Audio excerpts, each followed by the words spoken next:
the station covering all of the DMV. This is DC News Now. Good Sunday morning to you. The time now 8 a.m. Thank you for joining us on DC News Now. I'm Haley Mylon. Let's take a live look outside right now.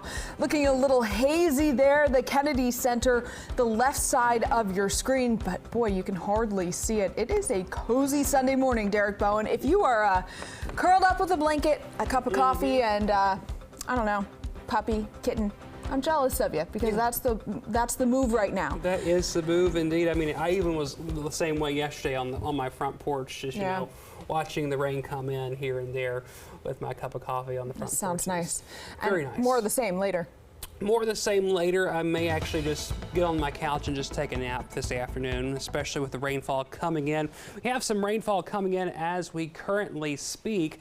Let me get my cursor out the way first, but all in all, you can see between Hagerstown and Frederick right now, we're seeing a good bit of rainfall at the current moment. As I move that thing out of the way, we can actually see what we're going to looking at in and around the area. We also have a little bit of fog as well, but we can see some moderately to slightly heavier batches of rain. Now this is in between 15 and 340 just outside of Brunswick as you head off to the east between there and Green Valley, seeing a little bit more heavier shower or so starting to add up, but most locations along US 15 are seeing light to moderate amounts of rain as well as a little bit of fog this morning. Have that dense fog advisory in effect for areas of Romney, also over to Paw as well, going in towards Winchester, Stevens City, going over towards Edinburgh, going into Front Royal, seeing that dense fog advisory until the top of the hour this morning. Nothing for Washington just yet, but we are seeing, of course, some light areas of fog here and there, maybe even some drizzle. We'll see more of that as we head into the mid to late morning time frame, and then we'll see, of course, more of that rain as we head in towards this evening. Here's a look at the fog for now, but we're looking at, of course, a cooler day to come as we head over the next couple. Well, thousands gathered throughout D.C. for the Hands Off rally. It was one of many across the U.S. Demonstrators say they're protesting President Donald Trump's administration's actions, from cutting federal government jobs to tariffs and human rights issues. Yeah, I think we are putting our bodies and our hearts and our spirits on the line to say no to fascism, to say no to racism, to say no to greed of billionaires. 1,200 demonstrations were held in all 50 states, spanning more than 120 groups. I think we're seeing the biggest single pushback to the new Donald Trump administration that we've seen yet. And the biggest demonstration I've seen since the women 8 years ago who came out 2 million strong to resist Donald Trump. That is Representative Don Beyer of Virginia District 6. Now, according to officials, the rallies appeared peaceful with no immediate reports of arrests. D.C. police say there's been an uptick in violence involving young people lately. Now leaders are starting a new initiative to better respond and hopefully prevent kids from breaking the law. Our Marielle Carbone shares how they hope to prevent these crimes from happening. And this announcement comes as the police chief says she's seen a rise in juvenile crime happening within the school system and more young people being suspects of crimes district-wide. Now, this new unit, it is tasked with investigating youth crime. We see many young people now that are taking matters into their own hands. They're turning to anger and violence. For Dion Bussey-Reeder, youth violence is a problem in the district, driven in part by poverty. We got to deal with that. It's what her group Far Southeast Family Strengthening Collaborative has been doing for decades, helping young people like Ardenae Blocker. Because she's buried more friends than she had today. At the time, we was begging for more consistent organizations. Her team is hoping to be at the table as the district launches a new youth crime initiative. Instead of having commanders and lieutenants in different districts working on juvenile crime, we're bringing them under one umbrella. Thursday, Police Chief Pamela Smith and Mayor Muriel Bowser announcing the Juvenile Investigative Response Unit.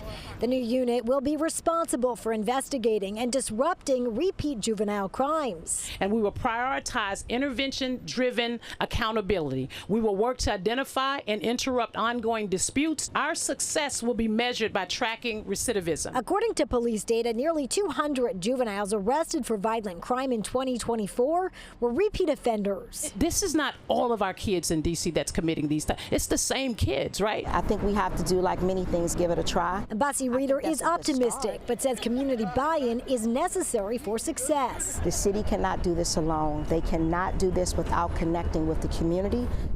And this new unit will operate under MPD's Youth and Family Engagement Division and work with other city services to provide wraparound services for those juveniles. Right now, MPD is interviewing officers for the unit with the plan to launch by the end of this month. Reporting from MPD headquarters, I'm Marielle Carbone, DC News Now. Marielle, thank you for that reporting. Well, look at your screen. Those flames coming out of the 10th floor of an apartment building yesterday. D.C. firefighters battling that fire. We're told it broke out around 4:45 in the afternoon in the 300 block of P Street Southwest near Fort McNair. You can see just all the activity there on the scene. The top floor of the building, the site of all the activity. Investigators still working to determine what caused the fire. Well, 20 people were evaluated due to a strong chlorine smell at a hotel. The incident happening at the Holiday Inn on Laurel Place in Maryland. 3 adults and 1 child were transported to the hospital for non-life-threatening concerns. The building was evacuated and officials ruled that the smell was caused by cleaning supplies and was the cause of the illness. The fight to bring a Maryland man home continues after the White House mistakenly deported him. A federal judge ordered Kilmar Abrego Garcia home by tomorrow at midnight, but the White House is saying that judge doesn't have the authority to make that call. Ben Dennis shares the story. I miss you so much. An impassioned plea from the wife of Kilmar Abrego Garcia, suing to have her husband back on U.S. soil. I'm doing the best to fight for you and our children. Her calls potentially answered after her 29-year-old husband was sent to a high-security El Salvadoran prison last month, along with 200 other men. A judge ordering he come back to the U.S. Applause scattered outside the courthouse after the decision. Homeland Security officials continue to claim Garcia is an MS-13 gang member. His lawyers say no way. The Trump administration later admitted they should not have deported him, calling it a, quote, administrative error. And despite a 2019 ruling that shielded him from deportation to El Salvador, where he faced likely persecution by local gangs. In fact, I think it's fair to say that they've spent no effort whatsoever in making it right. Despite the judge's ruling, the government filed an appeal. White House Press Secretary Caroline Leavitt telling me, quote, we suggest the judge contact President Bukele because we are unaware of the judge having jurisdiction or authority over the country of El Salvador. Garcia's attorney responding in part, quote, they're not taking this seriously. That's Ben Dennis reporting for us. Now, even though Garcia was mistakenly deported, the federal government contends that the Maryland judge doesn't have the authority to order him home. Garcia's attorney has until tomorrow to respond to the government's claims after they appealed. Garcia originally ordered home to the U.S. by tomorrow night. Well, the National Cherry Blossom Festival is still going a week after peak bloom. The annual family fun Petalpalooza kicked off yesterday at Navy Yard. The day was filled with hundreds of people crafting, listening to live music, and celebrating.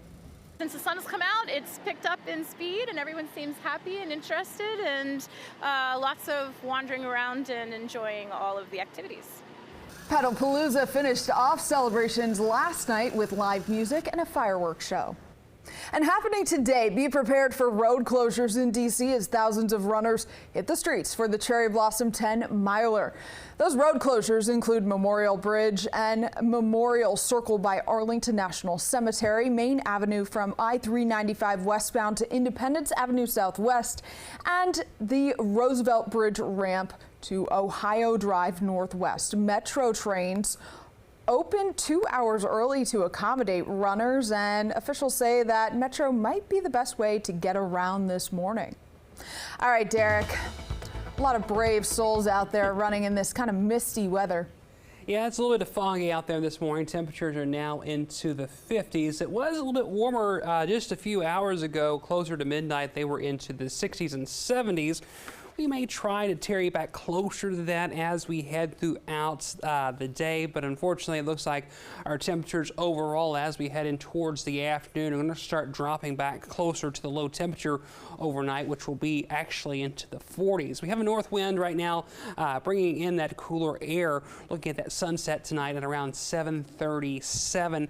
As we take a look at what temperatures are expected to be over the next couple of days, and even on this over the next 24 hours, you can see that 62 becomes a 60 by midday, and that just continues down the mercury as we head in towards the overnight and starting out tomorrow into the mid 40s here in Washington. And we're looking at, of course, that rainfall to increase as well as we head towards lunchtime today, seeing, of course, that rainfall mid to late morning going into portions of the afternoon. I think this will be isolated to scattered at best, but then some widespread rainfall will be likely as the sun sets tonight going into early tomorrow morning. As you head out to your commute tomorrow morning, expect some rainfall. Be sure to have that rain gear handy, but then after that you're going to have to have the heavy coats, because temperatures by Tuesday we're going back down into the 20s and 30s around the region to start off the day, with highs only getting up into the upper 40s. What a shift. Thank you, Derek. Appreciate it. 8:11 your time now. Still to come on DC News Now this